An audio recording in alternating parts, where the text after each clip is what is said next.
약속과 성취 두 번의 낙심이라는 제목 가지고 이제 말씀을 전하도록 하겠습니다. 신앙생활할 때 하나님이 나를 어떻게 보실까? 하나님께서 지금 나를 보신다면 어떤 생각을 하실까? 생각을 해보신 적이 있습니까? 하루하루 삶을 살아갈 때 하나님께서 내 모습을 다 보고 계시는데 나를 보시면서 기뻐하실까? 아니면 나를 보면서 실망하실까? 우리가 한번 생각을 해볼 필요가 있습니다. 그냥 하나님의 마음은 알려고 하지 않고 그냥 하나님께 내 마음을 알아달라고 어린애처럼 투정 부리는 그러한 삶의 모습이 아니라 순간순간 살아가면서 하나님이 내 안에 계신다면 그 하나님께 질문을 한번 해보시죠. 하나님 나를 보실 때 어떤 모습입니까? 내가 하나님께 기쁨이 되는 모습입니까? 아니면 하나님께 실망을 시켜드리는 모습입니까? 질문해 보게 되면 우리가 질문하기 전까지는 잘 모를 수 있지만 질문하시는 순간부터 하나님께 내 마음에 말씀을 하시든지 상황 속에서 말씀하시는 하나님의 은혜를 경험할 수가 있게 됩니다. 하나님께서 예수 믿는 우리들을 보는 존재로 통해서 우리를 사랑하시고 우리를 기뻐하십니다. 왜냐하면 아들을 죽이시면서 우리를 사랑하셨고 우리를 기뻐하시는 존재로 만드셨기 때문이죠. 근데 우리가 잘 아시다시피 부모님들이 자식들을 보면 그 존재만을 통해서도 기뻐하고 사랑하는 것처럼 하나님께서는 아들과 예수님은 우리를 바꿔놨기 때문에 우리를 사랑하지 않을 수 없고 기뻐하지 않을 수는 없습니다. 그러나 우리가 하나님께서 우리의 모습을 보면서 실망스러울 때도 있지 않겠습니까? 우리가 자녀들의 모습을 보면서 부모가 마냥 기뻐하고 마냥 사랑하는 건 아니잖아요. 때때로 보면 자식들이 실망스러울 때가 부모님에게 있는 것처럼 하나님께서 우리를 바라보실 때 참 실망된다 말은 안 하지만 그런 마음을 주실 때가 있습니다. 예를 들어서 우리가 세상 속에 살아가면서 하나님께 초점과 관심을 두지 않고 정말 이렇게 은밀한 곳에서 하나님의 말씀과 어긋난 삶을 살아갈 때 하나님께서 우리의 모습을 보면서 과연 기뻐하실까? 생각해 보면 하나님께서 우리를 실망하신다는 것을 알게 되죠. 우리가 기대가 없다면 실망하지 않겠지만 하나님께서 우리를 구원하시고 난 뒤에 그래도 기대하시기 때문에 우리가 어긋난 길을 갈 때 하나님의 실망감들이 우리 안에 찾아올 때가 있다는 거죠. 우리가 광야 이스라엘 백성들이 40년 동안 광야 생활을 하게 되는데 하나님께서 구원하셨기 때문에 하나님께서 그들을 존재만으로 사랑하셨지만 이 광야 길을 걸어갈 때 이스라엘 백성들은 하나님께 기쁨을 주기보다는 하나님께 큰 실망감을 남기는 모습을 보게 됩니다. 왜냐하면 광야 길을 걸어가면서도 하나님께 초점을 두지 않아요. 광야 길을 걸어가면서 하나님께 감사하지도 않아요. 광야 길을 걸어가면서 하나님만 의지하거나 신뢰하는 삶도 되지 않아요. 하나님께서는 너무나 사랑스럽지만 그들의 모습을 보면 정말 실망스럽게 그지없는 모습이 나타난다는 것을 말씀을 통해서 보게 되는 거죠. 우리의 삶을 살아갈 때도 내가 하나님 보시기에 어떤 신앙인인가, 하나님이 나를 어떻게 보실까 생각해 보실 때 나는 정말 하나님께 실망을 주는 사람인가 아니면 하나님께 기쁨을 주는 사람인가를 점검해 보시면서 살아가는 것이 중요합니다. 우리가 때때로 살아갈 때 주변 사람들 때문에 기뻐할 때가 있는가 하면 주변 사람들 때문에 낙심할 때가 있습니다. 그 사람이 나를 위해서 정말 이렇게 기쁘게 해주면 내가 기뻐요. 그러나 반면에 내 주변 사람들이 나를 무시하고 나를 힘들게 만들면 우리의 마음에 낙심이 될 때가 많습니다. 그러나 입장 뒤바꿔 생각해 보면 나 또한 마찬가지지 않습니까? 다른 사람들의 마음을 기쁘게 하는 삶을 살아갈 수 있는가 하면 또한 내 유익을 위해서 다른 사람의 마음을 힘들게 할 수 있는 것도 우리의 모습이 될 수가 있는 겁니다. 우리의 삶을 살아갈 때 보면 다른 사람들의 마음을 아프게 만들고 낙심하게 만드는 그 자체가 죄가 됩니다. 우리가 자녀들이 부모님의 마음을 아프게 만들고 낙심하게 만드는 그게 죄가 되는 것처럼 하나님께도 동일한 모습이게 되는데 우리가 삶을 살아갈 때 조심해야 될 게 뭐냐 보면 내가 하는 말과 행동이 어느 누군가에게 영향력을 미치고 있다는 것, 내 말 한마디가 행동 하나가 다른 사람에게 좋든 싫든 영향력을 미치고 있다는 것을 항상 기억하시면서 살아가셔야 되는데 예수님께서 마태복음 18장 6절에 7절 말씀 보면 누구든지 나를 믿는 이 작은 자 중 하나를 실족하게 되면 어떻게 하라고요? 차라리 연자 맷돌이 그 목에 달려서 깊은 바다에 빠뜨려지는 것이 낫다. 실족하게 만들고 낙심하게 만드는 것이 얼마나 무서운 죄인지에 대해서 말씀하고 있으며 7절 말씀에 보면 실족하게 하는 일들이 있으므로 말미암아 세상에 화가 있다 얘기하면서 실족하게 하는 일이 없을 수는 없다라는 거예요. 없을 수는 없는데 실족하게 하는 그 사람에게는 화가 있다라고 분명히 말씀을 하고 있는 거예요. 우리의 삶을 살아갈 때 누군가가 내게 실족하게 하는 일이 없었으면 좋겠다라고 생각을 합니다. 그러면 입장 바꿔서 나 또한 다른 사람을 실족시키는 그 삶을 하지 않는 것이 중요하다는 거죠. 민수기 23장 19절 말씀에 개역 한글판이 이렇게 되어 있는데 같이 한번 읽어볼까요? 하나님은 인성이 아니시니 시건치 아니시고 인자가 아니시니 후회가 없으시도다.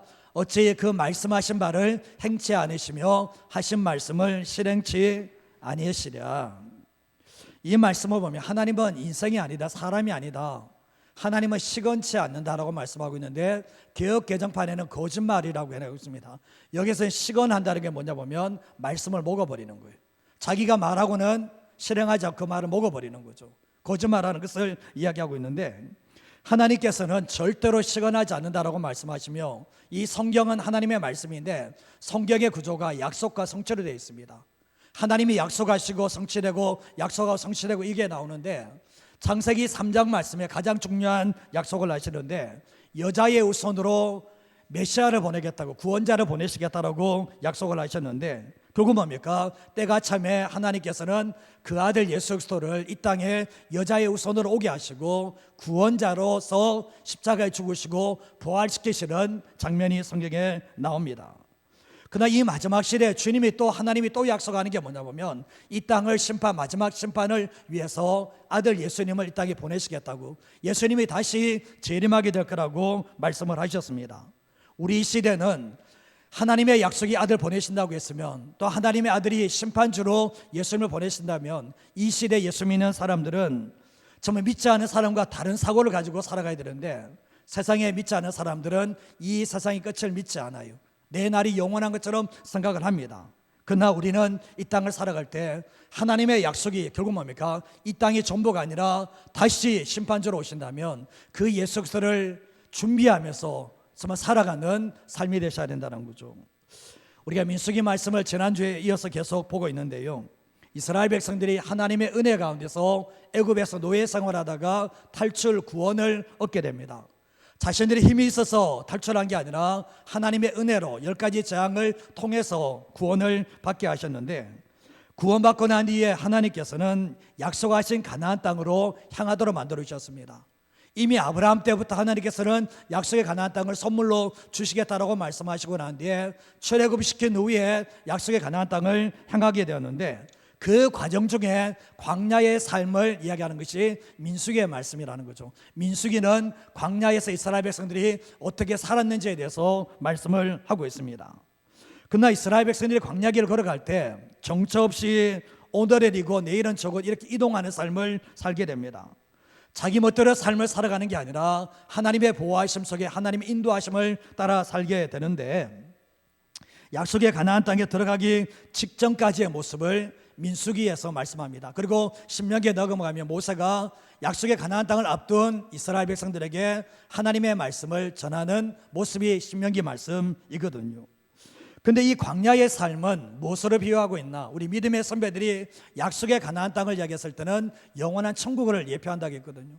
그 영원한 천국에 가기 전까지 이 땅의 삶 자체가 광야의 삶이라고 말할 수가 있는데 천성을 향해서 목적지를 향해서 우리가 달려가고 있습니다.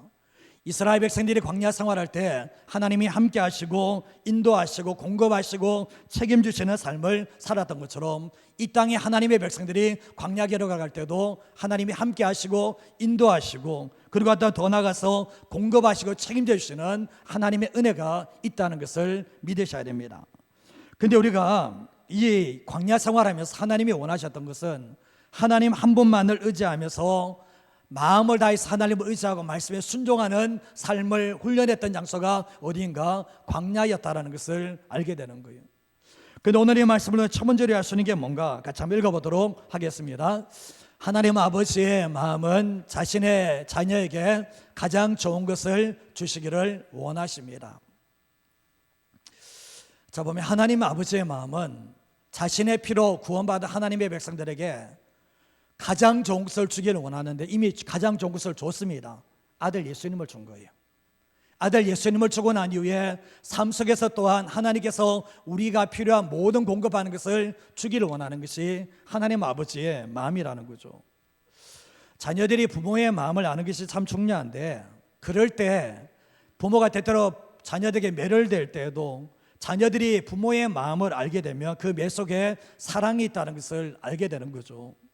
우리가 자녀들이 부모의 마음을 알지 못하면 부모에 대해서 오해를 하게 됩니다. 우리가 부모는 자녀를 위해서 자신의 목숨까지도 주기를 원합니다. 또한 더 나아가서 정말 자녀들이 아프고 힘들면 부모는 자신이 대신 아팠으면 좋겠다는 마음을, 부모가 가지지 않는 부모는 아무도 없다라는 거죠. 부모는 자녀들이 바른 길을 가기를 원하고, 그리고 또한 부모는 자신이 못 먹고 못 입는다 할지라도 자녀들에게는 최고의 것을 주기를 원하는 것이 육신의 부모의 마음이라는 거죠.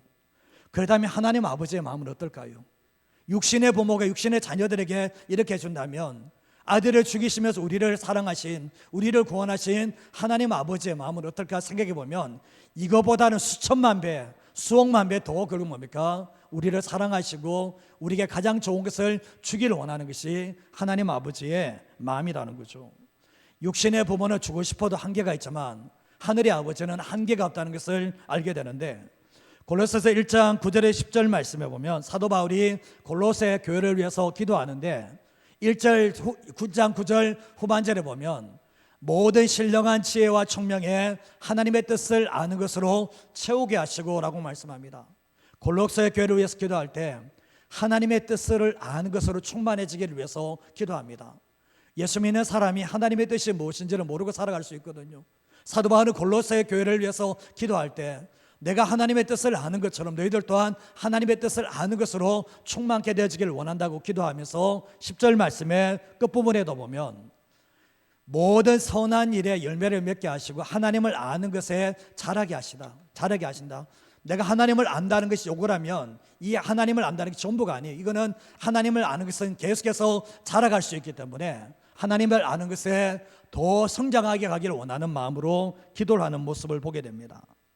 빌립보서 2장 5절 말씀에도 보면 너희 안에 이 마음을 품으라 곧 그리스도 예수의 마음이니 라고 말씀합니다. 아들을 보내신 하나님 아버지의 마음, 그리고 죽기까지 하나님 아버지의 뜻에 순종하신 그 아들의 마음을 우리가 품는다면, 그 하나님 아버지의 마음과 그 예수 그리스도의 마음을 품는다면 우리의 삶이 얼마든지 행복한 인생길을 걸어갈 수가 있게 되는데 그 마음이 우리에게 필요하다는 것을 알게 됩니다. 이스라엘 백성들이 광야길을 걸어가면서 하나님 아버지의 마음을 아는 것이 너무나 중요했습니다. 정말 애굽 땅에서 구원해 주셨잖아요. 하나님 아버지의 마음이 구원으로 드러났잖아요.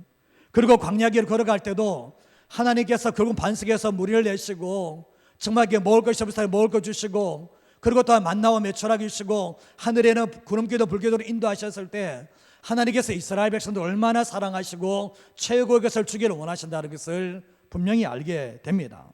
그러나 이스라엘 백성들이 만약 지금의 힘든 것만 생각하면서 우리를 고생시키는 하나님으로 인식한다면 하나님에 대한 오해가 생기게 됩니다. 이스라엘 백성이 실제로 이랬습니다. 뭐 하는 것만 무리 없으면 원망하고 먹을 것 없으면 원망하고 계속해서 원망을 하게 됩니다. 지금까지 모든 것이 다 하나님의 은혜로 왔음에도 불구하고 가장 좋은 것을 줬음에도 불구하고 힘들면 하나님께 원망불평을 하는 거예요. 하나님께서 하나님에 대한 오해가 깊다라는 것을 알게 되는 거예요. 광야는 기간의 문제가 아니었습니다.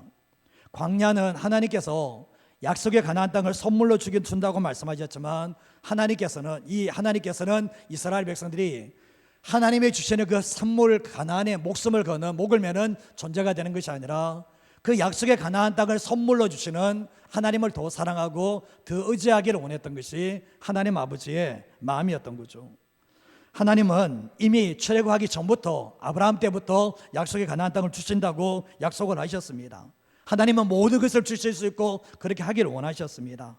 그러나 결국 뭡니까? 하나님은 이스라엘 백성들이 광야길을 걸어가면서 하나님 아버지의 마음을 아는, 그리고 또한 하나님의 말씀에 순종하는 존재가 되기를 원했는데 여기에는 실패했다라는 것을 알게 되는 거예요. 그러나 모세와 요수와 갈렙은 하나님 아버지의 마음을 압니다. 그러나 200만이 넘는 이스라엘 백성들은 하나님 아버지의 마음을 몰라요.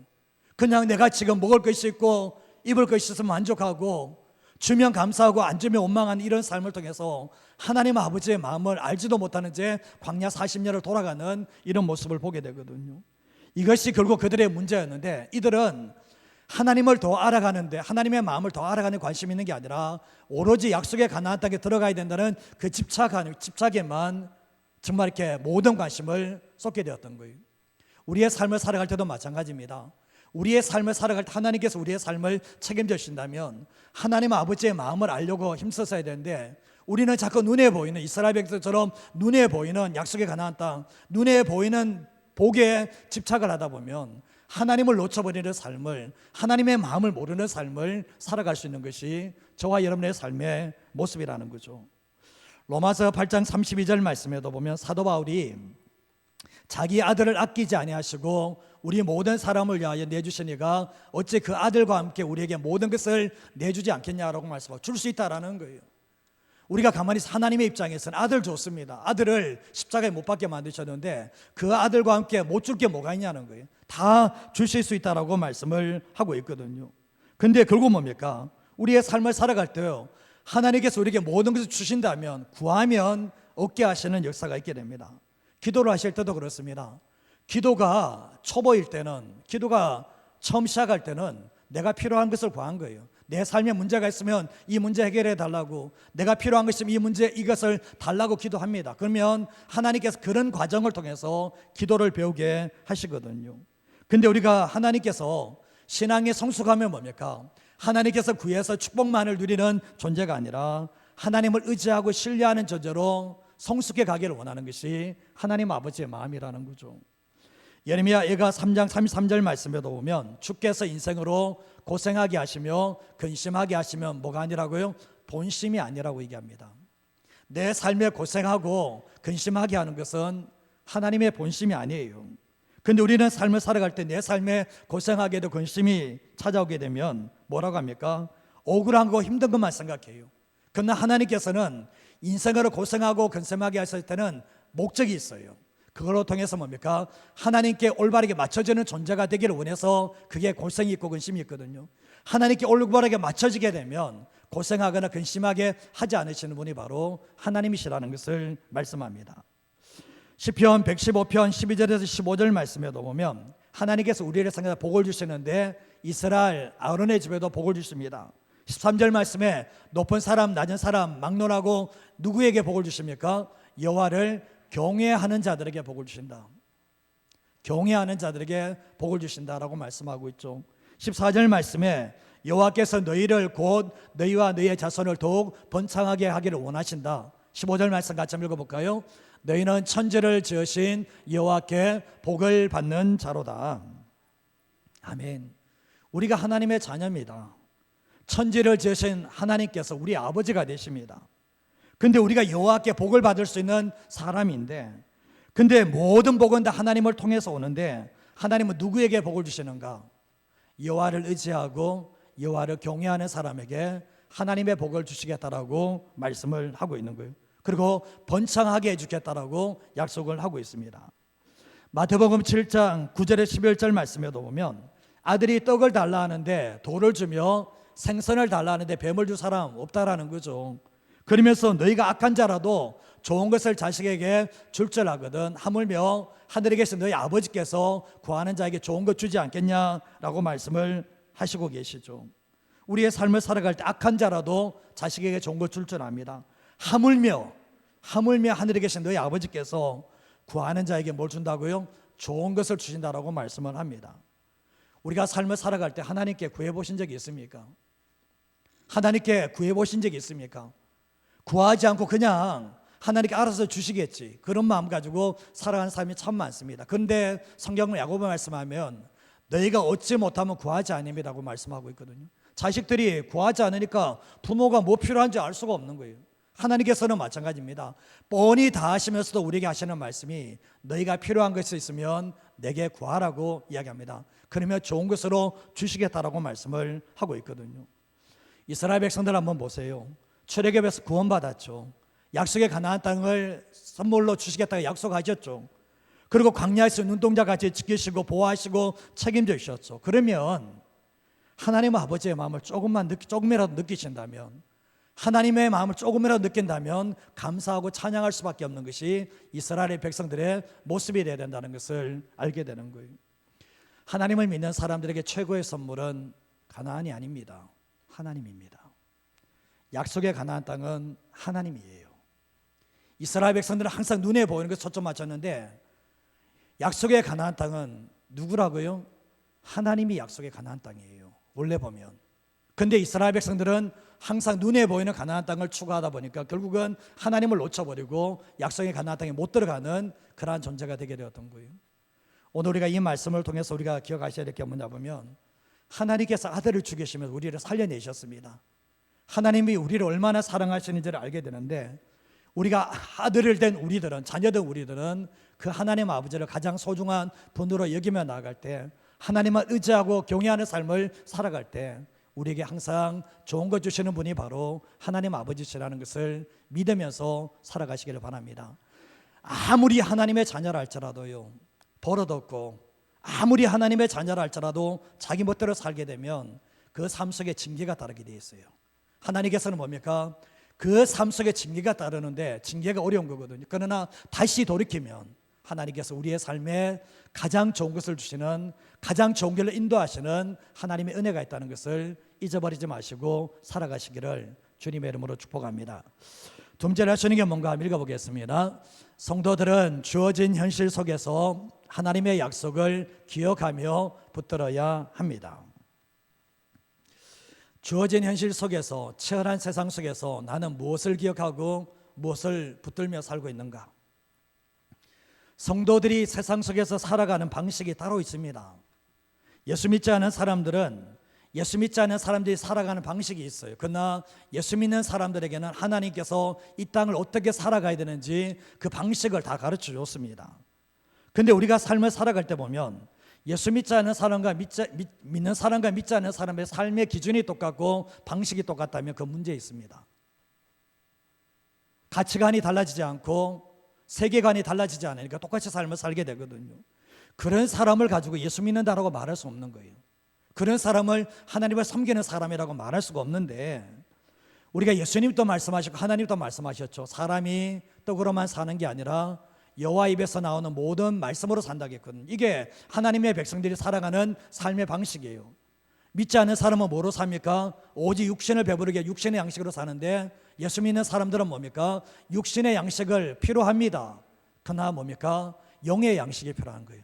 영이 거듭난 사람들은 영의 양식이 필요한데, 여호와의 말씀이 영의 양식인데, 그 말씀을 가지고 삶을 살아가는 건 그게 바로 예수 믿는 사람들의 삶의 방식이라는 거죠. 근데 하나님께서는 우리가 가진 소유에 별로 관심 없습니다. 다 누가 준 겁니까? 내가 준 거라는 거예요. 부모님들이 자식들에게 뭐 주고 난데 그 소유에 관심이 있습니까? 관심 없잖아요. 준 건데 이미. 하나님께서 우리의 삶에 가진 건 별로 관심 없습니다. 관심 가지는 것은 어떻게 쓰냐 보자는 거예요. 내가 너에게 준 걸 어떻게 쓰냐, 그걸 보는 거거든요. 근데 우리가 우리의 영혼이 하나님 앞에 어떤지를 주님은 보세요. 하나님께서 우리에게 뭐가 좋고 난데 어떻게 하는지를 보시는 것처럼, 하나님은 항상 우리의 육신의 모습이 아니라 영혼의 모습이 어떤 모습으로 서나가는지를 보고 계시는데, 성도가 하나님의 말씀, 하나님의 약속을 기억하고 붙들지 않는다면 그 사람이 하나님의 사람인지 아닌지 구분할 길이 없어요. 사실은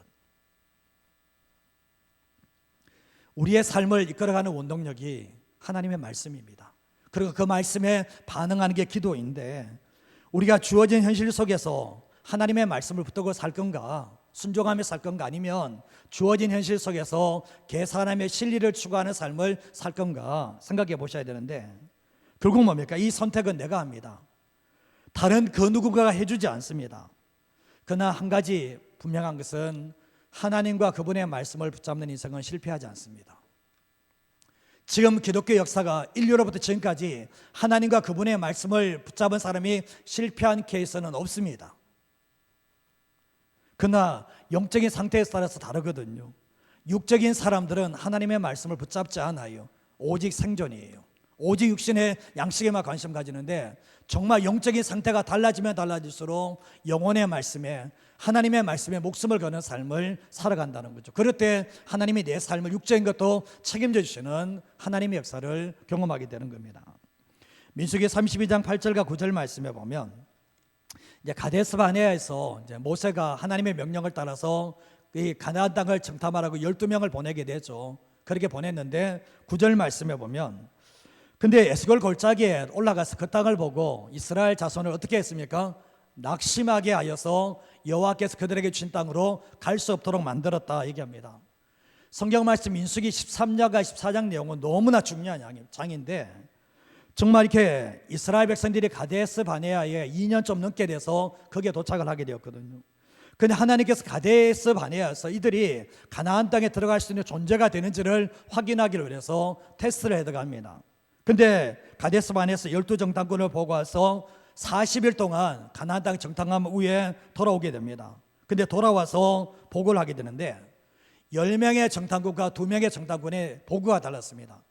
이 2명의 정탐꾼이 누굽니까? 여호수아 갈렙이죠. 그리고 나머지 12명은 각 지파를 대표하는 지도급에 있는 사람이었습니다. 근데 이 10명이 어떻게 하는지 아십니까? 이스라엘 전체를 낙심하게 만들어서 전체가 약속의 가나안 땅에 들어가지 못하도록 만들어 버렸던 거예요. 민수기 23장 32절에 33절 말씀에 보면 10명의 정탐꾼이 이스라엘 모든 자손들 앞에서 정탐한 땅을 악평을 합니다. 하나님이 적과 꿀이 흐르는 땅이고 하나님이 주신 선물의 땅을 악평을 하는데, 그 땅은 거주민을 삼키는 땅이고 모든 백성의 신장이 장대하다. 33절 말씀에 네피림 후손인 아낙 자손은 거인들과 같아서 우리가 스스로 보기에도 메뚜기 같고 그들이 우리를 봤을 때도 메뚜기에 불과하다라고 얘기를 하게 됩니다. 처음에 와서 땅의 평가를 좋게 합니다. 적과 우리의 땅이 맞다. 그리고 과일을 가져와서 이 과일을 한번 봐라. 얼마나 과일이 풍성한가, 그 얘기를 했거든요. 근데 결론은 뭐냐? 그 땅을 악평을 하게 되는데, 왜 그렇게 하고 있습니까? 하나님과 그분의 약속보다는 가나안 사람들, 환경들을 보면서 우리는 메뚜기와 같다 여겨버립니다. 그리고 이스라엘 전체가 이 말에 넘어와서 대성통곡을 하게 됩니다. 민수기 14장 7절에서 9절 여호수아와 갈렙도 보고를 하는데, 저 땅은 심히 아름다운 땅이다. 그리고 하나님께서 우리를 기뻐하시면 그 땅을 인도해 내신다, 이 얘기를 합니다. 그리고 9절 말씀에 보면 하나님의 말씀을 거역하지 말자는 거예요. 그리고 그 땅 두려워하지 말자는 거죠. 하나님이 우리와 함께 하시고 그들의 보좌는 떠났다라고 얘기를 합니다. 그러나 문제는 뭐냐 보면 듣지 않는다는 거예요. 듣지 않음으로 해서 이스라엘 전체가 밤새도록 통곡했을 때 하나님께서 하셨던 말씀이, 너희들은 가나안 땅에 못 들어온다. 내가 약속했지만 너희들은 못 들어온다. 그렇게 말씀하시면서 27절에서 30절 말씀에 보면, 나를 원망하는 이 회중들에게 내가 언제까지 참을까? 내가 원망하는 말을 다 들었다 얘기하면서 28절 말씀에도 내 삶을 두고 맹세한다. 내가 지난날에는 약속의 가나안 땅에 넣어준다고 했지만 너희 말이 내게 들린 대로 내가 너에게 행했다고 얘기하면서 너희 시체가 광야에서 다 엎드려질 거다. 너희 중에서 20세 이상으로 계수된 자 곧 나를 원망한 자 전부가 여묘의 아들 갈렙과 눈의 아들 여호수아에는 내가 맹세를 하는데, 내가 너희에게 살게 하리라 한 땅에 어떻게 해요? 결단코 한 사람도 못 들어간다. 주님이 말씀을 하셨던 거예요. 결국은 뭡니까? 하나님의 말씀을 붙든 사람과 하나님의 말씀을 붙들지 않는 사람의 차이가 나게 되었습니다. 근데 이때 이후로부터 더 이상 기회는 없습니다. 광야 40년 돌면서 38년 더 돌면서 한 명도 예상 없이 다 광야에서 다 죽어버린 일들이 일어나게 되었던 거죠. 결국 뭡니까? 10명의 정탐꾼들이 뭡니까? 하나님을 실망케 하고 백성들을 낙심케 한 결과가 너무나 무섭다는 것을 알게 되는 겁니다. 근데 오늘 민수기 32장 1절 말씀에 보면 루벤 자손과 갓 자손이 심히 많은 가축대를 가졌습니다. 그들이 야셀 땅과 길르앗 땅을 본즉 그것은 목축할 만한 장소이다는 것을 알게 됩니다. 가축대가 많은 가축대를 가지게 되었는데 야셀 땅과 길르앗 땅을 본즉 목축할 만한 장소라고 얘기를 합니다. 근데 여기에 머물러야 됩니까? 머무르지 말아야 됩니까? 여기 요단 동쪽이에요. 서쪽 땅이 가나안 땅인데 머물지 않아야 되는데 계산하고 실리를 따지게 됩니다. 가만히 보니까 점령의 땅이 너무 좋은 거거든요. 하나님의 말씀은 까마득하게 다 살아버리고 여기 살면 우리 목적 다 먹일 수 있고 우리 자녀손들 다 행복하게 살 수 있겠다, 이 계산을 가지고 4절과 5절 말씀해 보면 모세와 엘라살과 지휘관에게 와서 여호와께서 이스라엘 회중 앞에서 쳐서 멸하신 땅은 목청할 만한 장소고 당신의 종들에게 가축이 있다라고 얘기하면서 우리가 은혜를 입었다면 이 땅을 우리에게 종들해 주시고 우리에게 뭘 하지 말라고요? 요단강을 건너지 않게 해달라고 요청을 합니다. 근데 결국은 6절과 7절 말씀에 모세가 합니다. 갓 자손과 로벤 자손이 너희 형제들은 싸우러 가는데 너희는 여기 앉아서 있으려고 하냐고. 너희 선배, 너희 지파들은 다 싸우러 가는데 너희가 어찌하여 이스라엘 자손에게 너희 형제들을 자손에게 낙심하게 하여서 여호와께서 그들의 주신 땅으로 건너갈 수 없게 하느냐고 얘기를 합니다. 가데스바네에서 10명의 적당구도 낙심하게 만들었죠. 지금 또 뭡니까? 너희들이 이스라엘 전체를 낙심하게 해서 왜 또 가지 못하게 만드냐고 얘기를 합니다. 근데 이들의 특징이 뭡니까? 로벤 지파와 갓 지파의 특징이 뭡니까? 하나님의 말씀입니까? 계산과 실리입니까? 계산과 실리가 다 값섰던 거죠. 우리가 지금 요단강 건너서 가나안 땅에 가면 치열하게 전쟁 치러야 되고 치열하게 전쟁 치러봤자 정말 힘들고 어려운 과정만 되니까 결국 이 땅이 좋다 생각하면서 우리를 건너가지 않게 해달라고 요청을 하게 되었던 거죠. 철저하게 뭡니까? 하나님 생각하지도 않고 힘들고 어려운 가운데 공동체도 생각하지도 않고 오로지 자기만 생각합니다. 자기 지파들만 생각하면서 결국 뭡니까? 이들이 낙심하게 하는 주범이었다는 것을 알게 되는 거예요. 왜 이런 일을 벌이는가? 말씀이 없어요.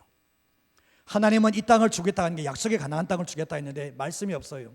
그러니까 지금 현실에 눈에 너무 좋은 땅이 있으니까 이 땅 달라는 거예요. 말씀이 이거 필요 없다는 거죠. 이 땅이 제일 좋다고 이 땅을 달라고 하는 이런 모습을 보게 되는 거예요. 결국은 가데스바네아에서 하나님의 말씀을 불신했죠. 그리고 지금은 말씀보다 현실적 진리를 더 따지는 이런 모습을 보게 되는데 우리의 삶을 살아갈 때 한번 되돌아 보십시오. 나는 정말 하나님의 말씀을 붙드는가? 주어진 상황, 사람보다 하나님의 말씀이 맞다라고 붙들고 있는 건가?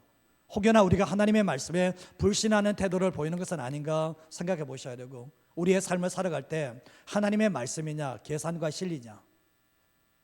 정말 우리가 하나님의 백성들은 오늘 이 말씀 속에 보면 치열한 세상의 한복판 속에서 그리스도인이라면 어떤 선택을 해야 되는 건가 되돌아주는 거예요. 200만이 넘는 사람들이 광야길을 걸어갈 때 유일한 기준이 말씀입니다. 하나님의 말씀 하나가 딱 주어졌거든요. 근데 결국 뭡니까? 하나님은 이스라엘 백성들이 하나님의 말씀에 맞춰지는 존재가 되기를 원했던 거죠. 내가 맞다면 갈 수 있습니다. 그 땅 취할 수 있습니다.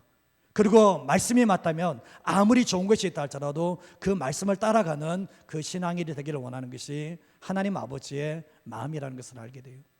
우리의 삶을 살아갈 때 삶의 모습은 다 달라요. 삶의 현장도 다르고 삶의 모습은 다르지만 모든 성도들의 기준은 하나님의 말씀이고 그 하나님의 말씀을 불신하고 그 하나님의 말씀보다 계산과 신뢰를 앞서는 삶을 살아갈 때 하나님을 실망케 만들고 공동체를 낙심되게 만들고 내 인생 또한 결국은 행복한 인생이 아니라 불행한 인생이 된다는 것을 우리는 기억하셔야 되는 거예요. 행복은 하나님의 말씀에 있고 행복은 순종에 있다는 것을 항상 잊어버리지 마시고 살아가시기를 간절히 소원합니다. 여호수아와 갈렙의 모습을 한번 보세요. 여호수아와 갈렙은 상황과 사람 보지 않습니다. 그분의 말씀을 봐요. 그리고 계산과 실리를 따는 게 아니라 하나님의 말씀에 순종해 나가는 이 사람들에게 약속의 가나안 땅이 열려진 것이지 이런 사람들에게는 약속의 가나안 땅이 열려지지 않았다는 것을 우리에게 말씀하고 있다는 거죠. 우리의 성도님이 살아갈 때 온란에 살아갈 때 저도 그렇고 여러분도 치열하게 싸우셔야 돼요. 치열하게 싸우셔야 될 게 뭐냐 보면 삶에 생존하기 위해서 치열하게 싸우는 것도 분명히 있어야 되지만 더 중요한 게 뭡니까? 내가 하나님께 맞춰지는 존재가 될 수 있도록 내가 인간적인 생각이 돌아가고 세상적 생각이 돌아갈 때도 그분의 말씀이 맞다는 것을 알고 그분에 맞춰지는 존재가 되기 위해서 끊임없이 몸부림치는 삶을 살아가는 저와 여러분 인생 되시기를 주님의 이름으로 축복합니다. 한 가지만 더 말씀드리겠습니다. 같이 한번 읽어보겠습니다. 광야 같은 일상생활에서 살아계신 하나님을 경험하며 믿음에 굳게 서야 합니다. 광야와 같은 일상생활이거든요. 우리가 살아계신 하나님을 경험하며 믿음에 굳게 서야 되는데, 제가 한 가지 예를 좀 드리겠는데 1부 때 드렸는데 2부 때도 좀 드려볼게요. 제가 사랑하는 우리 이제 한 분의 권사님이 계세요. 제가 이전에 섬겼던 교회에서 권사님이신데, 그 권사님께서 이제 부모님에게 참 효도를 많이 하셨습니다. 근데 아버님께서 얼마 전에 소천을 하셨거든요. 아버님의 구원을 끊임없이 기도하시고 마지막 순간에 아버님이 구원을 받고 하나님의 부르심을 받게 되었습니다. 근데 이제 아버님이 이제 돌아가시고 난 이후에 이제 3남매인데 정말 이 권사님이 제일 첫째예요. 그리고 그다음 동생이 여동생이 있고 그다음 남동생이 제일 마지막에 있는데, 남동생이 이제 부모님을 거의 섬기고 계속 아침부터 저녁까지 섬기게 되었거든요. 근데 아버님이 돌아가셨을 때 놀라지 마세요. 그 둘째 마지막 동생이 아버님이 가진 모든 돈을 자기 소유로 만들었습니다. 그리고 어머님이 지금 분별하지 못하고 몸이 어려운 가운데서 어머니에게 글을 적어놓고 읽어서 이제 했는데, 어머니가 가진 재산 모두를 아들에게 준다는 것을 녹음시킨 거예요. 그 녹음시킨 거죠. 근데 이 동생은 이 권사님이 학교 다닐 때 학비를 대줬던 동생이에요. 학비까지 다 대줬던 동생인데 마지막 순간에 아버님 돌아가시니까 아버님의 통장에 있는 모든 것을 다 10원까지 다 자기에게 소유로 돌렸고, 그리고 이제 어머니께서 그렇게 아프신 가운데 어머니에게도 통장이 2억이 넘는 동전인데 그것도 자기에게 돌린 거예요. 괘씸하겠으면 안 괘씸하겠습니까? 말 한마디 상의도 없이 안 괘씸하면 성인입니다. 괘씸하죠. 권사님께서 아무리 동생이 자기 해준 것 때문에 너무나 그렇지만 상의 한마디 없이 그렇게 한 게 너무나 괘씸했던 거예요.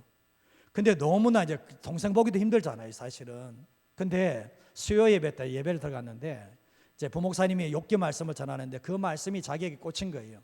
그래서 예배 시간 펑펑 울면서 주님께 회개하며 하는 가운데 주님이 하셨던 말씀이, 예수를 소유한 자가 모든 것을 소유한 자다. 나를 소유한 자가 모든 것을 소유한 자다. 이 말씀을 한 거죠. 너는 지금 동생이 정말 그 돈 가져갔다고 너한테 상의하지 않았다고 해서 마음이 억울해하지만 너 안에 내가 있지 않냐. 동생은 그 안에 예수가 없기 때문에 그걸 가져야 되지만 주님이 하셨던 말씀은 나를 가진 자가 모든 것을 가진 자다. 그래서 이 권사님 카톡방에 예수를 소유한 자가 모든 것을 소유했다 이렇게 적어놨거든요. 주님의 말씀이었던 거예요. 우리의 삶을 살아갈 때 내 안에 예수가 있다면, 내가 정말 내 안에 예수가 충만하다면 내가 모든 것을 소유한 사람인데 우리는 그렇게 못 살아내는 거죠.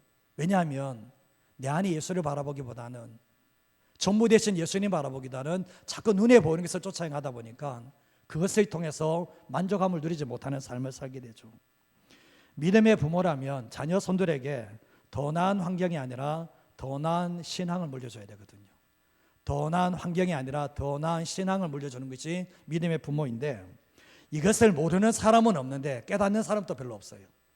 모르는 사람도 없는데 깨닫는 사람도 별로 없다라는 것. 보면 믿음의 유산을 물려줬는데 모르지 않아요. 근데 삶을 살아가는 거 보면 그게 아니에요. 깨닫지 못했다는 얘기거든요.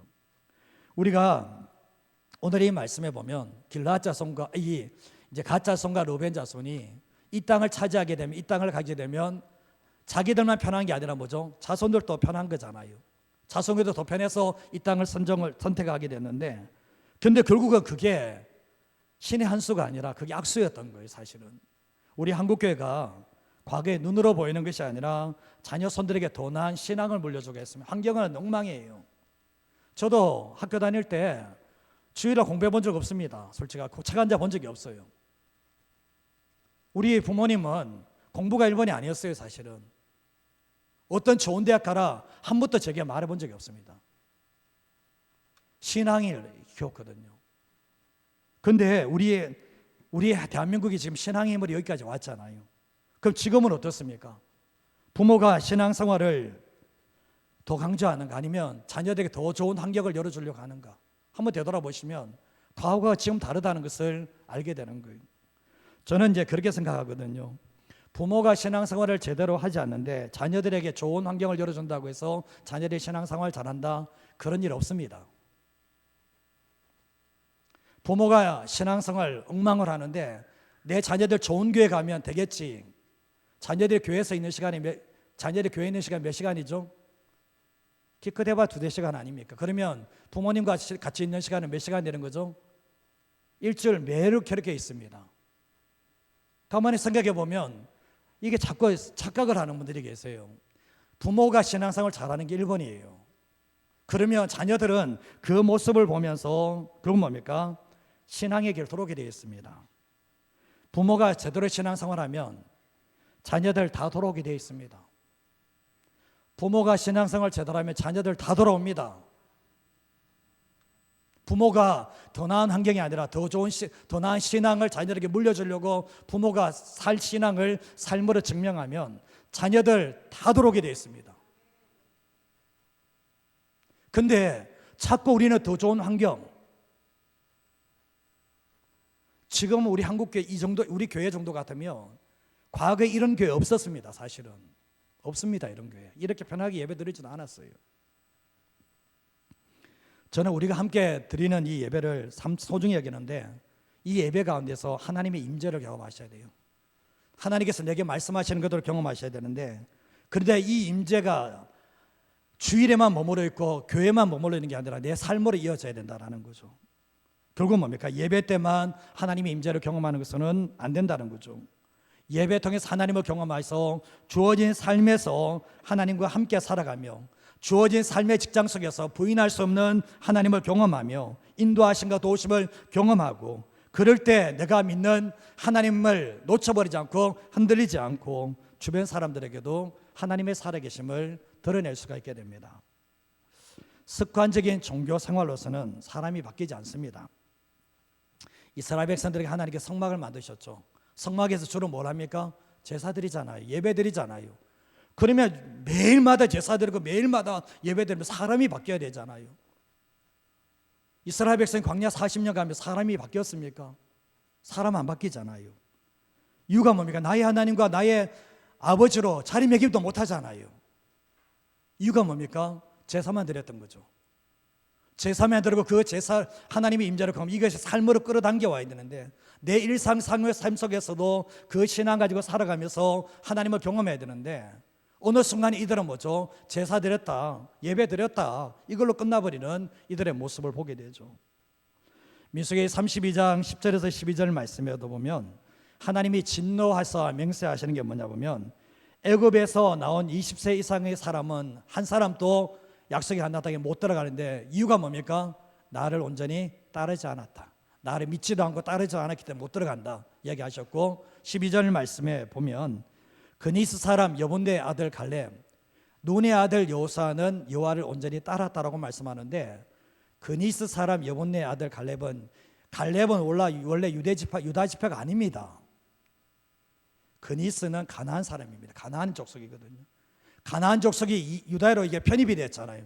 근데 이 여분의 아들 갈렙은 뭡니까? 하나님의 살아계심을 경험하고 일상 속에서 주님을 따르는 삶을 살아가요. 그래서 정말 어떤 순간 가운데서 온전히 주님을 따르거든요. 여호수아도 그런 모습을 보게 되는데, 결국 뭡니까? 이스라엘 백성들은 제사는 드렸지만 일상생활에서 살아계신 하나님을 경험하지 못하기 때문에 믿음에 굳게 서지 못해서 약속의 가나안 땅에 들어가지 못했다는 것을 이야기하는 거예요. 그러나 결국은 여호수아 갈렙은 뭐죠? 제사만 드리는 신앙이 아니라는 거죠. 예배만 드리는 신앙이 아니라는 것을 알게 되는데, 모든 일상 속에서 하나님을 경험하며 믿음에 굳게 서서 결국 갔을 때 그 약속의 가나안 땅이 열려지는 축복을 누리게 되었던 거죠. 이 신앙을 물려줘야 된다는 거예요. 주일 성수 너무 중요합니다. 오죽했으면 주일 성수 이야기하겠습니까? 그러나 신앙이 주일 성수로만 끝나는 게 그게 신앙이 아니죠. 주일이 있는 이유가 일상의 삶을 위해서 주일이 있는 거잖아요. 사실은 되돌아보면 11조도 마찬가지지 않습니까? 11조 주님께 드리고 나머지 9는 자기 멋대로 쓰는 거예요. 그게 돈 관리하는 겁니까? 10에 12 왔기 때문에 10분의 1을 하나님께 드린다면 나머지 9도 하나님의 뜻대로 쓰기 위해서 하나님께서 물질을 주신 거 아니에요. 그런 관념이잖아요. 10분의 10 드렸으니까 됐습니다. 하나님 내가 더 이상 하지 마세요. 이건 아니잖아요. 주일날 내가 예배 드렸으니까 일주일 내 마음대로 살게요. 그게 무슨 신앙생활이에요? 그거 종교생활이지. 주일날 와서 그냥 예배를 끝나는 신앙이지. 삶으로 연결되지 않는다라는 거죠. 이스라엘 백성들이 왜 광야에서 약속의 가나안 땅을 못 누리고 사는가 보면 일상의 삶이 안 되는 거예요. 일상의 삶이 하나님을 의지하고 신뢰하는 삶이 안 되는 거예요. 그러니까 백날 천날 40년 돌아도 그 모양 그 꼴로 이렇게 떨어지는 모습을 보게 되는 겁니다. 결국 뭡니까? 제사를 통해서 하나님을 만나고 일상의 삶 속에서 하나님을 만나는 사람들은 사람과 환경 때문에 요동치지 않습니다. 그러나 그게 아닌 사람은 요동칠 수밖에 없다는 것을 알게 돼요. 우리가 좀 전에 봤지만 야셀과 갈레아 땅을 선택했던 사람들은 자신들만 생각을 하거든요. 하나님 생각하지 않고 공동체가 어려지는 걸 생각하지 않습니다. 그러나 결국 뭐죠? 나중에 이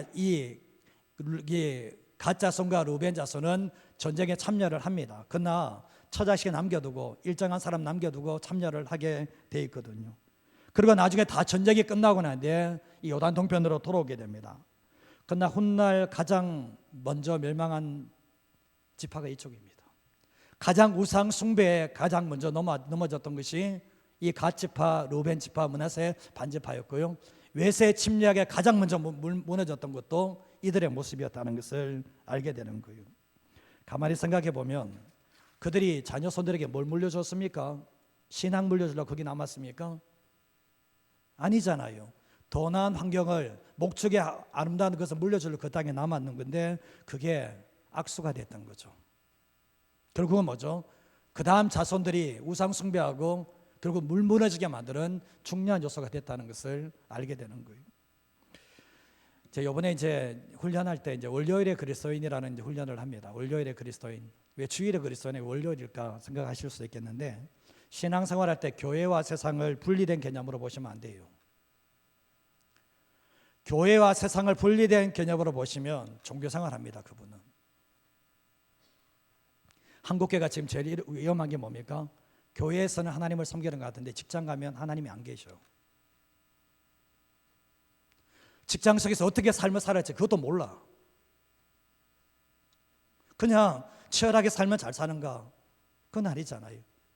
우리가 성경 말씀 다니엘과 이런 사람들은 정말 이렇게 바벨론 땅에서 완전히 밑바닥 인생 길잖아요. 거세당하고 이름 개명당하고 그 상황 가운데서 정말 기도만 했다. 그게 아니잖아요. 삶의 현장 속에서 일상의 삶 속에서 하나님을 경험하고 믿음의 굳게 섬으로 말미암아 이방 왕까지도 하나님을 인정하는 존재로 만드는 그런 신앙이 일상생활에서 하나님을 경험할 때 나타나는 특징이라는 걸 알잖아요. 제사만 드리면 예배만 드리면 되는가? 그게 안 된다는 걸 알잖아요. 우리의 신앙은 이원론적인 사고 가지면 안 돼요. 교회와 세상이 분리됐다. 아니요. 예수 믿는 사람은 교회를 통해서 예배를 통해서 하나님의 은혜를 받고 진짜 변화시키고 진짜 빛을 발해줄 것은 세상이라는 것을 우리는 기억하셔야 되는 거예요. 그래서 신앙생활은 교회에서 드러나는 게 아니에요. 치열한 죄악된 세상 속에서 그분의 신앙이 드러난다는 걸 알게 되는데 일상의 생활에서 하나님을 경험하는 사람들은 세상이 어떤 핍박이 와도 믿음을 지켜냅니다. 그리고 신앙길 갑니다.